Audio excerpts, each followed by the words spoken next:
জমি জমা বন্টন করতে গিয়ে, ফারাইজ বন্টন করতে গিয়ে অধিকাংশ মানুষ ন্যায্যভাবে বন্টন করতে পারে না।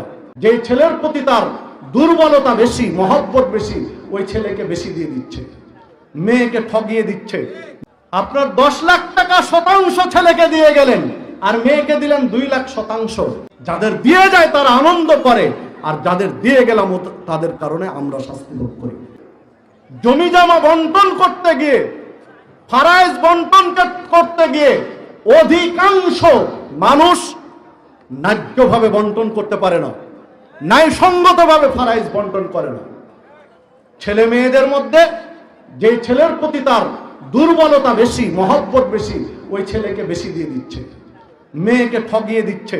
না হলে সমানই দিল, ছেলেকে 10 শতাংশ, মেয়েকে 5 শতাংশ ঠিকই দিয়েছে, তবে ছেলেকে 10 শতাংশ দিয়েছে পৌর ফাতেহাবাদ বাজারের সাথে, রাস্তার সাথে 10 শতাংশ, আর মেয়েকে দিয়েছে ওই বিলের তলায় 5 শতাংশ, যা 5 মাস ডুবে থাকবে আর 6 মাস শুকনা থাকবে।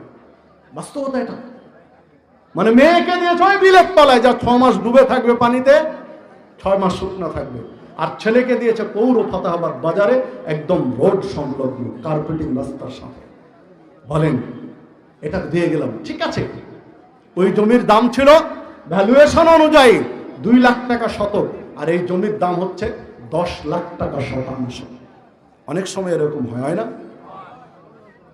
আপনার 10 লাখ টাকা শতাংশ ছেলেকে দিয়ে গেলেন, আর মেয়েকে দিলেন 2 লাখ শতাংশ। আপনি তো কবরে চলে গিয়েছেন, এবার এই সম্পদটা ভোগ করবে কে? ছেলে মেয়ে। সম্পদ ভোগ করবে ছেলে, আনন্দ করবে ছেলে, ফুর্তি উড়াবে ছেলে, আর কবরের শাস্তি ভোগ করবে কে? বলেন, আপনি পিতা, অভিভাবক।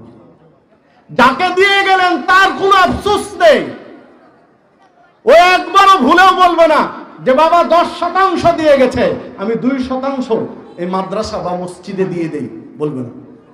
ও ভোগ করবে আনন্দে, আর কবরের শাস্তিটা ভোগ করবেন আপনি।